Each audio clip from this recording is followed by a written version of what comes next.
Okay, so to recap, we've got a couple of different types of fences. We've got the capitulating fence, where we're giving up, we're scared, we're frightened, but our hands are up and ready. We've got the conversational fence, which has many guises, but can be long, can be mid-range, can be short, but there's a sense of fluid motion in the hands. There's the disguised fence, and there's the deterrence fence. Fuck off. Okay, so you've got 4 main types of fences. Now, these also vary in terms of height: high, middle, low, and mixed. So I'm going to go through some of the different techniques that match the different heights of fence. So we're going to start with the high fence. Okay, the high fence typically comes from the capitulating stance, from the "oh shit, don't hit me, sorry, sorry."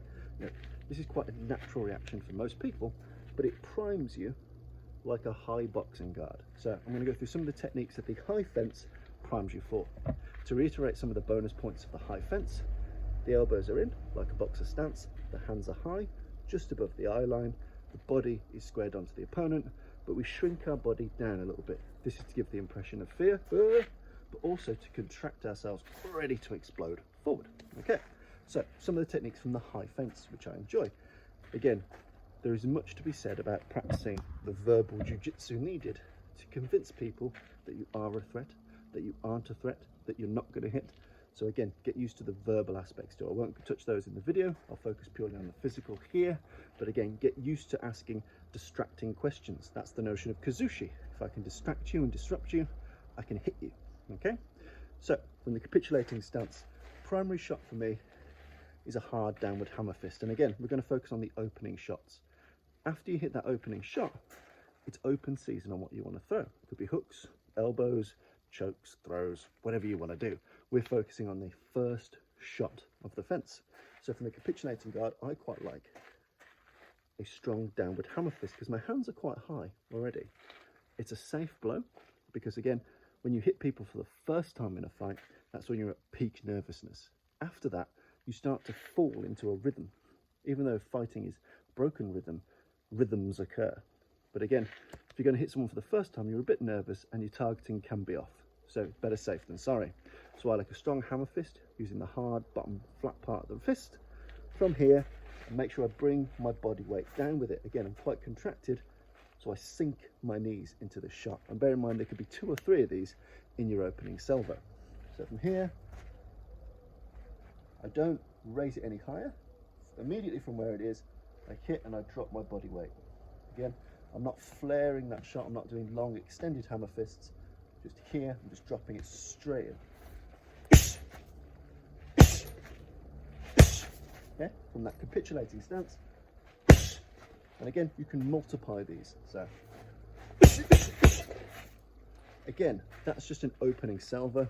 Then you'll probably move in to your more normal routine, your normal attack, whether you're a grappler, whether you're a striker, whether you're kind of in a trapping range, whatever you're into, fill that space. But we're looking at the initial shot. So for capitulation, I quite like the hammer fist. Again, drop your weight, makes it a lot more powerful. I'll show it off the other hand from here. Straight away. Next of these is the diagonal elbow. So the elbow from here coming diagonally down, and again, make sure that your hip comes up and down with it, so you bring your mass. It's not just the arm mass that you're going to use, it's your entire body. Okay, so from here, diagonal elbow down, and again, these flow quite well. Diagonal into back, diagonal into straight. You've got lots of flowing techniques, so get used to the knowledge that whatever you throw first, you need to follow through with something, probably lots of somethings. So from here, capitulating stance, diagonal elbow, diagonal elbow.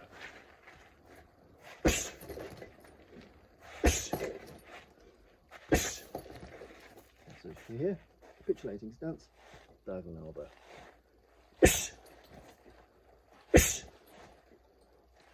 You notice the body turns with it as well. I'm not just going, body turns with that shot. So again, the diagonal elbow works really well. I should focus that the initial one, the hammer fist, great targets, nose, jawline, collarbone. The diagonal elbow all along the jawbone, really good. If If you miss and hit the neck, it can still be pretty nasty, but we're aiming predominantly jawbone or temple with that diagonal chopping elbow coming down at these axes here. Next one, which I quite like from the jiu-jitsu tradition, is the goshiken. A goshiken is essentially a fuck-off claw to the face. Okay, if any of you are familiar with Richard Dimitri, the shredder system, William Fairbairn's work, grabbing someone like they're a bowling ball using the holes in their face is horrible, horrible, horrible, horrible, and it disrupts most attacks that come in. The goshiken is essentially using a claw and smashing it into the face. So the striking element is one bit, so it launches from here, bam, just latching onto that face. The next bit is the facial manipulation. So, you know, noses are great, jaws are great, but again, you're grabbing, you're ripping, you're tearing. So you're grabbing into eyes, grabbing under nose, grabbing into the mouth, under the jaw, whatever you can manipulate here. Bear in mind that this is just to manipulate. You then need to follow through with damage. This is pain. It's painful, it's distracting, but it won't put someone out. So you do eventually need to fire something with damage. So the goshiken. So from here, you launch the goshiken out. So boom, boom. And bear in mind, once you grab and start to manipulate, you then need to fill that gap. So from here, boom,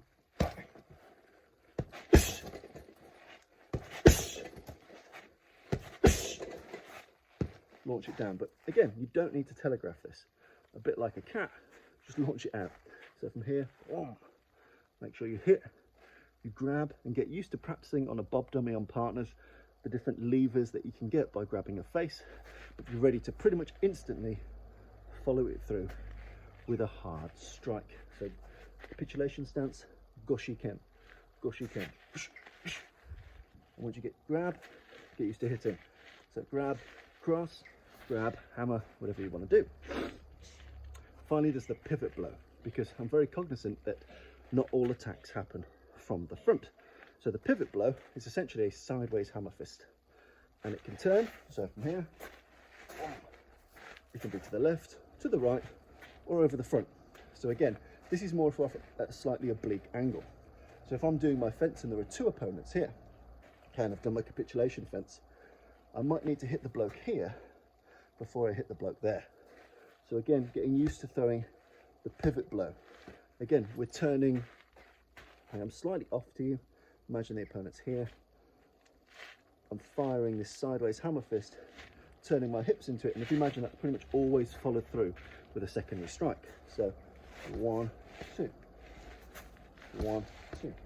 Now we do this for a number of reasons. This is a safe blow, and if I can't really see you, or I'm seeing you from the beady corner of my eye, I can't rely on my accuracy. So if I hit you with my elbow, my forearm, or the bottom of my fist with a pivot blow, it's going to cause some damage, which is really, really useful. It's also great at knocking down guards. So if an opponent does have a guard for any reason, it knocks that down, or even if their limbs are in the space, if they're talking, if they're posturing, it clears the way for the next shot. So the pivot blow from the capitulating fence here, bang. So okay, so get used to that first, being able to launch it, but then get used to turning to that opponent and filling the gap.